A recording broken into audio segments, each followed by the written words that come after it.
Perfect time. Yeah. And start. How's it going, everybody? Welcome to another episode of the Murphy Street Podcast. I am Murphy, the host of the show. Also joining me this evening is my man CeeLo. CeeLo, tell everybody what's up. What's up? As always, when you're on Murphy Street, the rules are simple. Shoes and slippers at the door. Come inside and let's talk story. I met up with a friend of mine, and I'm sorry I ate most of it, but I was going to say my friend has Hui Got Mui. So if you take a look at what I have here, and I'm going to show you guys. But it's Lihing Mui gummy bears with the lemon peel, and also has a gusher in there. So CeeLo, why don't you try Gusher? that? Yeah, Oh, try yeah. one on air. Try the combo. There you go. Let's get a review.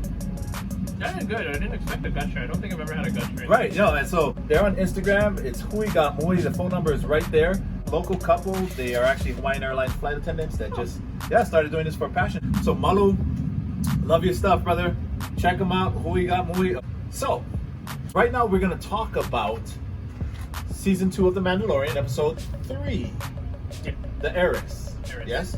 In Oh. Jaren, he finally got. Keep going. Bronson, I'm gonna bring Bronson He up. finally got Frog Lady, which was her name. I still think it's so weird they just labeled her as Frog Okay, right? Yeah, they need to do better. Yeah, so they get to Trask. Frog Lady sees her husband, and then Din Djarin goes off to find the other Mandalorians. But it goes wrong. Yeah. Which is Why wouldn't it? Yeah. The whole mission so far, everything's gone wrong wherever he's at. This is the way.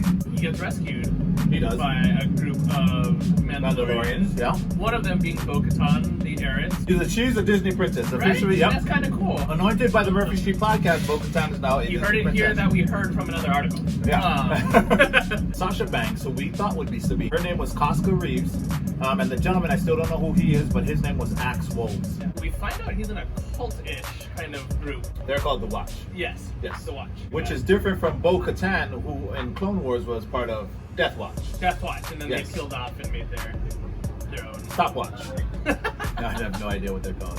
They end up hijacking that Imperial freighter, and they kind of play him. He helps them get the whole ship, and they take off, and then he continues on his way. And Bo-Katan gives him the information that will lead us into Ahsoka Tano. That's on the forest planet Corvus. So the city is called Caladan. Cool episode. I think most people enjoyed it, especially kind of from that random Frog Lady episode. Yeah. The one before it Much brought more that deep, action much more into it. meaning. Yeah. And huge fan service to Clone Wars and Yes, Star Wars yeah. fans. Started to Still really see the enjoyable ties. though if you did not know who they were. Mhm. You didn't really need too much of a Did not. backstory to enjoy the episode, which was neat. Now let's talk about this episode. Much better than the second episode, which was a filler episode. We actually had some substance for us thirsty Star Wars fan. What was your favorite part of this episode? I think the fighting. Yeah, it was dope. They made the Mandalorian look like a chump when it came to fighting. Because until that point, like he was a good fighter. Like it's very like clunky. He relies a lot on his armor. Right. Yeah, we Really? saw that. Yeah, and they put that on front, like up in front, Yeah. with him just running through all this blaster fire. But man, the other Mandalorian. Yeah, and especially the ladies. Yeah, the lady. Yeah. And the funny thing is, that's pretty much how they fight in the Clone Wars. Right, Very- exactly right. Very fluid, more martial arts. What about you, Bronson? What was your favorite part? Any particular Ambush of the ship Yeah. was my favorite. for me? I like the introduction of the characters. I loved seeing that Mon Calamari characters, and like I think I told Bronson, I was like, man, this Mandalorian has to be the dumbest Mandalorian we've ever seen. He falls for literally every trap. He's there with the child, and he says, hey, you want to watch us feed this giant beast thing? Yeah. But if you listen to him, he's not a leader, really, right? He's just used to taking Right. orders. He was told by the armorist, I have to do this. Right. So his mindset is just, I have to do this. This is the way. Yeah, so he does not really think for himself. He doesn't show any, like, outstanding ability to concoct a plan either, right? He just charges in thinking his armor's going to take care of him. What do you think of this new group of Mandalorians with Bo-Katan, Casca Reeves, and Axe Wolves? Honestly, I'm with it. However, it's gonna be more figures down the line for us. Yes. To More figures.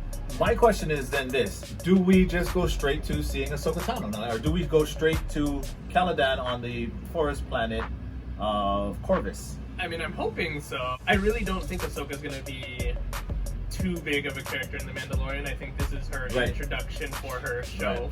Yeah. So I think we may get her for an episode or or two. But I'm hoping now that, we've seen Bo-Katan, which I also think may be the same thing. Her and her team may come back for another episode, pretty much to get the Darksaber. I hope we get to see Ahsoka in this next one, and they don't give us a filler episode. What about you, Bronson? I'm calling a filler episode. You're calling a filler episode. I think we all know it's coming. I hope there's not a filler because I still feel like there's so much storyline to get. You know what's so funny is now that we've seen the other 3 Mandalorians come in, it kind of reminds everybody, I think, if you're a real Star Wars fan or if you're an OG Star Wars fan, you're waiting for the next Jedi appearance. Yeah. Yet, this is a show called The Mandalorians, so we more than likely will see more Mandalorians than we will Jedi. I would figure by now Bo-Katan knows Ahsoka Tano is not a Jedi. But when was the last time that Bo-Katan crossed Ahsoka's path? It's been a while. Yeah. But I there's something that tells me it may not be who you think it's going to be. But I like where your mind is at, because I will say this. I'm very interested to see if, one, we get there directly, if we are a straight shot, or if Dave Filoni and... I still think we'll run into another Jedi, though. Which would be just as even more awesome, if not equally as awesome. My question is, when do we come back across Boba Fett? But I'm assuming Din still has the armor. Yeah. I think it's got to circle back around to Tatooine or one of the planets from the first series. Because where do we know Cara Dune to be? Exactly. Cara Dune, we got to get back to Moff Gideon. That seems to be his kind of territory over there. Right. So I think we'll be circling back soon. Okay. I just remember that immediately following the show, I go live with reactions from whoever wants to come on and chit chat with us. Ordinarily, it's CeeLo or Bronson that'll come on with us, but either way, we get your immediate reactions. And it ordinarily comes up and makes for some pretty refreshing content. Moving on, the toy list seems to be getting more and more robust. And by that, I mean that with Mandalorian Mondays, obviously, when it comes to merchandising, the first thing that's going to come out are more figures. We got word of some of the Bad Batch coming out. So the news I got was actually Bad Batch Crosshair and Asajj Ventress were coming out. Huh. Happy to find out later on that Hunter was coming out. Later on, we find out Moff Gideon is coming out. And along with Moff Gideon is Quill. With Quill will also come out a Graf Korga is his name. CeeLo, with all of these releases coming out, I guess, who do we expect next? Who would we expect next? I would assume Bo-Katan and her team. Bo-Katan, yeah. The next. So you think they'll release all 3 of them? I think so. Or at least I think they released the ladies. Bo-Katan, and then you will get a deluxe frog lady. Oh Jesus! Nah, I'm just kidding. You know what? No, that's not a bad call. I like that. I was She's gonna not have her container. Yeah, no, and you're right. So here's the thing. I don't feel like they knew that. Oh my God, these people are gonna go nuts over Baby Yoda eating these eggs. Yeah, cancel Baby Yoda. So the question is, did they make it so early in advance? Because you were right, these eggs are going to have some kind of prominence or some kind of importance in the storyline. How's this? If they do have a Black Series, Frog Lady and eggs, I'm calling it now. Yeah. Calling it now. Are you? Okay, because that would be pretty dope. Who would I say we see next? I'm gonna have to call for one of those X-Wing pilots. That would be funny. Like because a Filoni or the right, other guy. Yeah, because we have a York Sakul. We have a York Sakul, George Lucas X-Wing pilot, right? Everybody loves the X-Wing pilots. It's just like Stormtroopers. Everybody loves Stormtroopers and Clone Troopers. That's my call. Print it. So moving on, the 12th of November marked the release of the PlayStation 5. November 13th, we're already getting reports of PS5s breaking due to some type of memory glitch. Well, I always said, always wait a month. I don't always wait a month, but I always say, yeah, wait a month so they can get all the glitches out. Did you hear anything at all come across on that? I heard a little bit, but I'm not surprised. I think, you never get out all of these glitches until you have it on mass sale. You expect to have 1 or 2 problems, but for so many, I mean, you know what?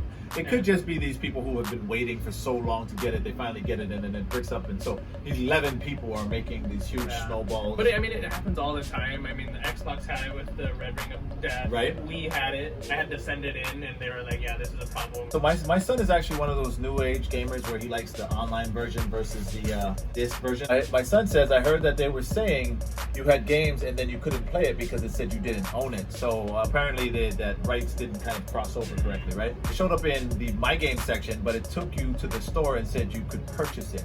So basically, you bought it, and then when you go to play it, they offered you the opportunity to purchase it again. All right, by the way, I go into From the Heart Hawaii to pick up stuff for our Thanksgiving show, by the way, so make sure you guys stay tuned for that. And he has a PS5 sitting on the counter in the box.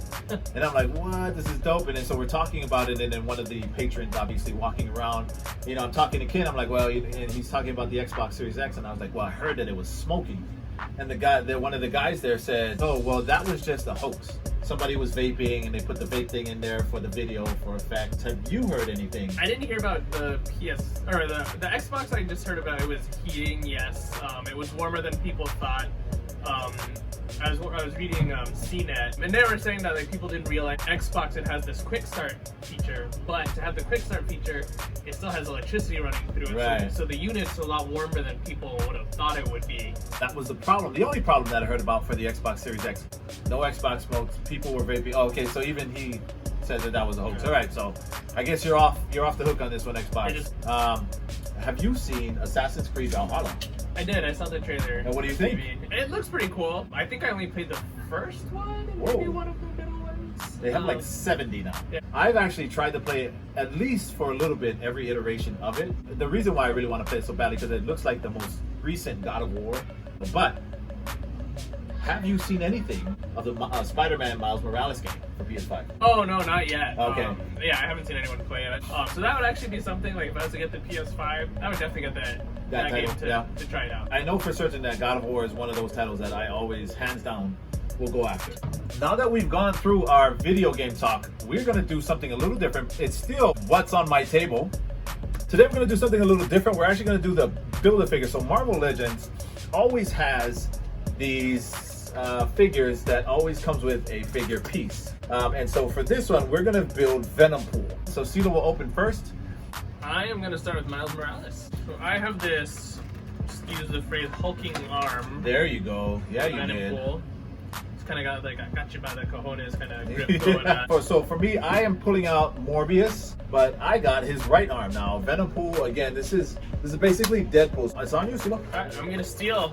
Well, the character is known as Ghost Spider. Yeah. We got Venompool's limbless body, but it also did come with his little katanas. This guy here, his name is Phage. He comes with both legs. And go ahead, feel free to put the legs on him. So CeeLo's starting to put them together. And so now for the last and final piece. I'm gonna try that again. The head, this is the last part that I'm actually gonna put on, and then CeeLo's gonna put the katanas on.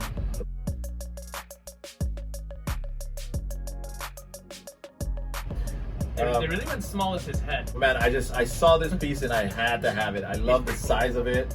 I like that it kind of gives it that comic book feel. And there we go. Fully posed, fully assembled, katanas on back. I am happy with it. Yeah, it's pretty.